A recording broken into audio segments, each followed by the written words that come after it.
The Murder Scene podcast may contain graphic descriptions of violence, including that of a sexual nature. If you feel you may be adversely affected by this, please do not listen. Listener discretion is advised. Not intended for children.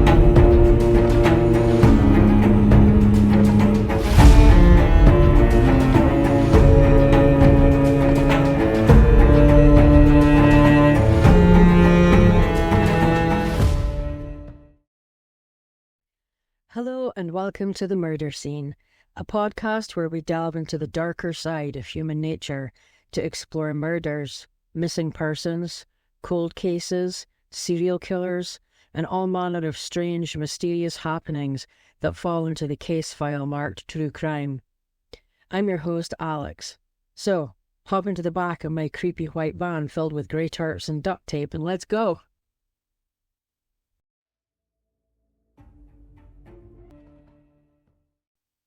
The Murder Scene Podcast, Episode 1, Satanic Ninja, The Murder of Sister Josie. It was a bright, fresh day in the springtime of 1988 in my hometown of Aberdeen, Scotland. We were the oil capital of Europe, and we bustled with activity late into the night. We had a robust food scene, copious amounts of nightlife, punk clubs, goth clubs, gay clubs, all manner of nightclubs.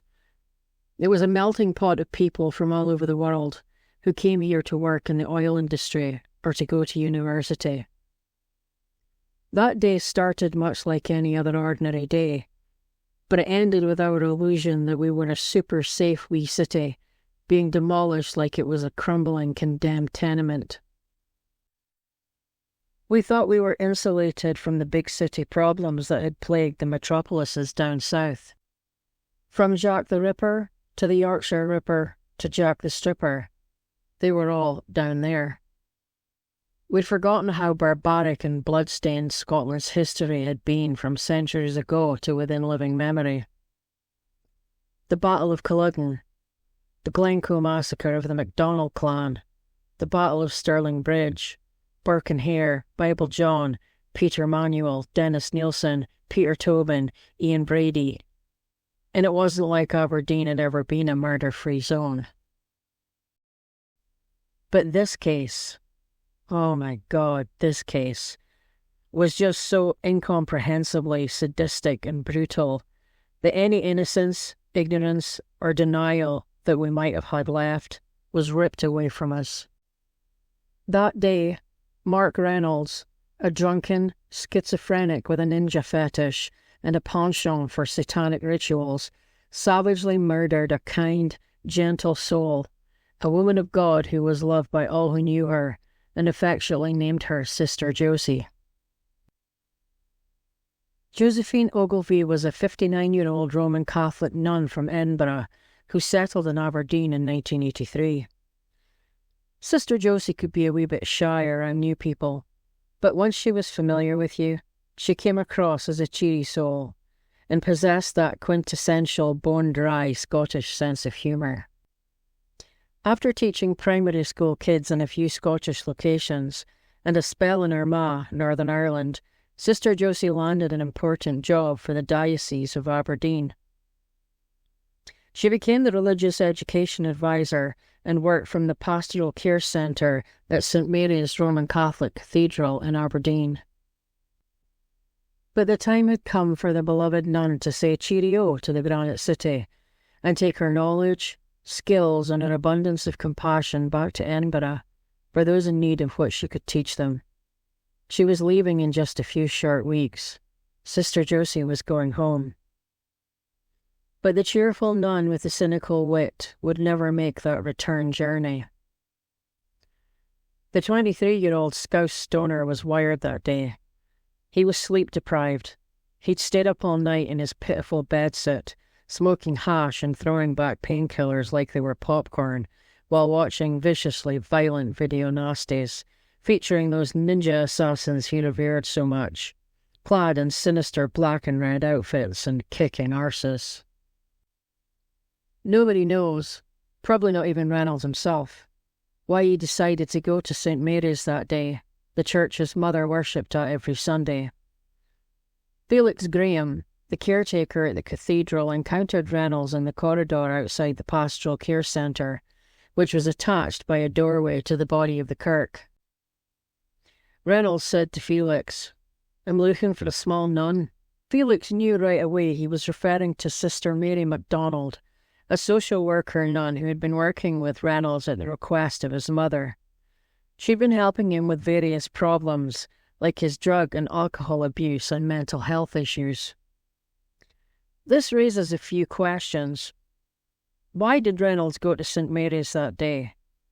If he went there with the express purpose of murdering Sister Mary, who he knew, and therefore, in his mind, may have had some twisted motive to do so, then why would he settle for someone else, somebody he did not know, had never met? I feel that maybe he didn't go there that day with the intent to murder anybody. Perhaps he really did want the help Sister Mary was trying to give him.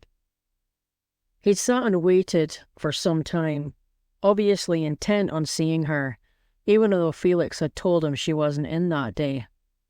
But Sister Josie was. What happened next is one of the grey areas of the story. Some reports allude to Sister Josie being in her office the whole time, and some that she came back to the office after being out for part of the day. Either way, she encountered Reynolds, who ended up in her office. Apparently the two had been chatting in her office for a while. What happened next is really the only thing that we know from Reynolds himself. That Sister Josie chastised him for swearing, and he says, "I lost me head." The attack on Sister Josie was especially violent.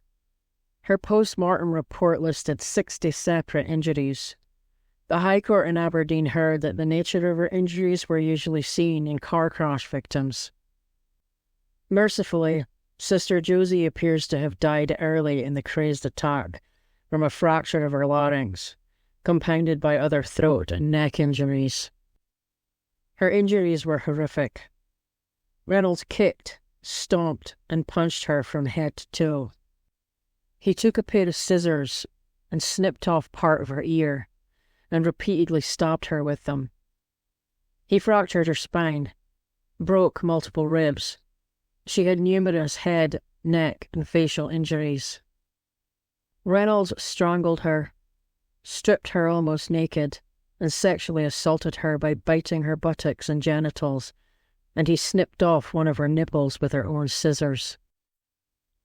He laid her out on the floor in a Jesus Christ pose, covered in blood and wounds like her Saviour. This is how Father Stewart found her, in a mockery of the crucifixion, Reynolds' hate for the Catholic Church in a gruesome graphic display. Here's where another bit of confusion comes into the reporting. I've probably read 50 or 60 articles on Sister Josie's murder and the ensuing trial of Mark Reynolds 3 months later, and there are differing details in some of the reporting regarding the discovery of Sister Josie's body and the immediate aftermath. Various sources state that Father Stewart saw Reynolds fleeing down a fire escape upon entering the office he shared with Sister Josie, and then found her body. Others make it sound as if Father Stewart and Felix see Reynolds fleeing down the fire escape before they enter the office, and then find Sister Josie's body. Yet another source stated that Father Stewart heard Reynolds clatter down the fire escape, and then he looked out, presumably of a window, and then saw the murderer running off across the back garden of the church complex. I don't know why there are so many differences and such confusion regarding the more mundane details that involve only 2 eyewitnesses to what happened in the immediate aftermath of Sister Josie's brutal murder. The general consensus, though, is that Sister Josie was found by Father Stewart and Felix. Then they saw, or heard, or something, Reynolds fleeing the scene, half naked and covered in blood. Reynolds headed right back to his bedsit on D Place, only 109 yards from the cathedral. That's just 0.3 of a mile, 327 feet, or 0.099 kilometres. It was a short dash down to the end of Huntley Street, across Union Street, the main thoroughfare in Aberdeen, and then a straight shot down D Street to his digs in D Place. Running at that pelt, it would have taken him a couple of minutes to get home. The priest and the caretaker would never forget what they both saw that day, as long as they drew breath. Felix had nightmares about finding Sister Josie that way, and said she looked like she had been crucified. Father Stewart had rushed over to the nun, repeating her name, Josie, Josie, Josie, as if she would answer him, as if she was all right, hoping against hope that she would be okay, that she was still alive. Some reports claim that she was. Most say she was not. The coroner said in court that she most likely died early on in the attack of the catastrophic throat and neck injuries that Reynolds inflicted on her. As Felix raced to summon the police, Father Stewart knew that there was nothing could be done for Sister Josie, except to pray for her eternal soul. Sister Josie was dead. Murdered. Fucking murdered in a cathedral in broad daylight. In Aberdeen. Ironically, one of the main stained glass windows in St. Mary's Cathedral depicts St. John Ogilvie, a 16th century Jesuit priest and martyr who was executed for his faith and support of the Catholic community. He is the only Scot to be canonised post-Reformation. He is also an ancestor of Sister Josie. But there is another irony, an horrific one. Reynolds should not have been walking around free that day to murder Sister Josie. He should have been in jail for a 1986 assault and robbery he committed. But a High Court judge in Aberdeen gave him a 2-year suspended sentence for some incomprehensible reason. How does this shite even happen? How can a nun not go to work in a church and not get murdered? Within 3 hours of the ensuing search for Reynolds, the frenzy of cordoned-off streets, door-to-door searches, roadblocks, he was taken into custody without incident. He was in his bedsit, either eating a leftover Chinese curry that had sat in his room since the night before, or he was hand-washing Sister Josie's blood out of his clothes at the sink in his room. Both were reported. I don't know which version is accurate. So how did this guy get here? What the hell goes wrong in your life that you end up committing an atrocity like the murder of Sister Josie? Arthur and Stella Reynolds moved from their hometown of Bootle on Merseyside, a hard-scrabble, run-down blue-collar town, in 1980. They came to oil boom town Aberdeen, the oil capital of Europe, and Dad Arthur took a job as a catering manager on the rigs in the North Sea. Their son Mark had become immersed in the drug scene in Bootle, where he started stealing and getting into all kinds of trouble with the police. His devoutly Catholic parents must have been horrified that their former altar boy's son was now a punk and cloaking himself in the dark side, even supposedly taking part in satanic rituals, wearing an inverted cross around his neck and telling people he worshipped the devil. But moving to Aberdeen was like locking an alky in a fully stocked pub. There was a robust drug trade in the city, a flourishing punk scene still, with clubs and bands and punk nights with half-price half-pints. And there were plenty of other undesirables to share in his occult dreams, others he could watch ninja video nasties with. It's not really clear if Reynolds was actually bisexual or not, but he claimed to be. It was just another thing he used to get attention. I imagine old ladies in sensible shoes, wearing pink chiffon headscarves over their blue-rinsed perms, would do a sharp intake of breath and shake their heads in disapproval at Reynolds sashaying down Union Street like a fierce 1980s supermodel, working it on the catwalk. He must have gotten such a kick out of that. He dabbled in punk fashions and trends too, piercing his nose, wearing earrings, strutting around in fishnet vests and combat boots. And he'd often walk around Aberdeen doing somersaults, or ninjutsu death kicks in full ninja fancy dress costume. That wasn't something you saw in Aberdeen every day. But his darkest behaviour was his attraction to the occult. In a direct FU to his devout parents, he wore that upside-down cross with pride to mock their religion and their beloved church. This intense hatred he had for the church, religion, and anybody who was religious immediately makes my mind go to the darkest of places. Where did that all-consuming hate come from? What triggered that? I wouldn't imagine being made to wear a white frock and a frilly collar would be sufficient to foster such a reaction. So what did it? What made a Catholic altar boy grow up to be one of the most sadistic, twisted fucks I've ever read about? And I've read about a lot of them. There must be a reason. A completely normal, ordinary, unremarkable child became sufficiently twisted enough to beat a nun he'd never met to death with his bare hands and feet. Until his teens, Reynolds flew under everybody's radar.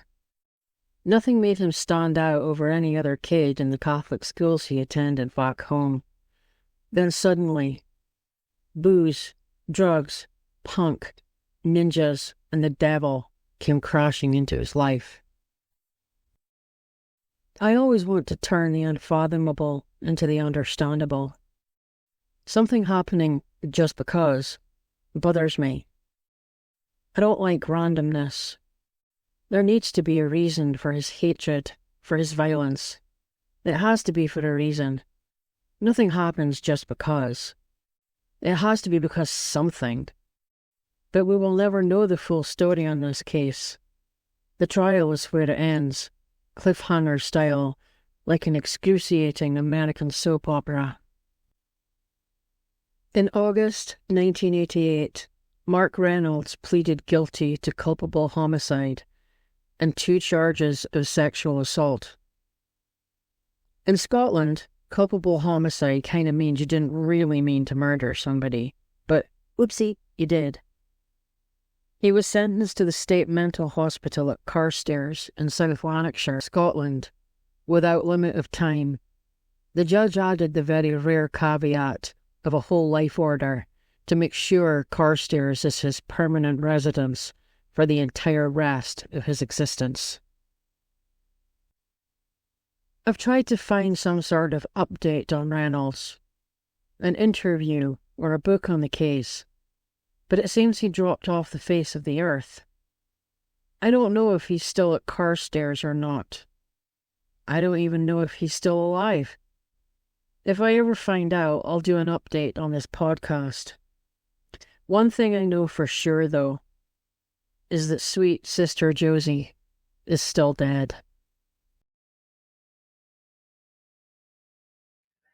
Thanks for listening to the Murder Scene podcast. Don't forget to like, subscribe, and hit the bell button for notifications. See you next week.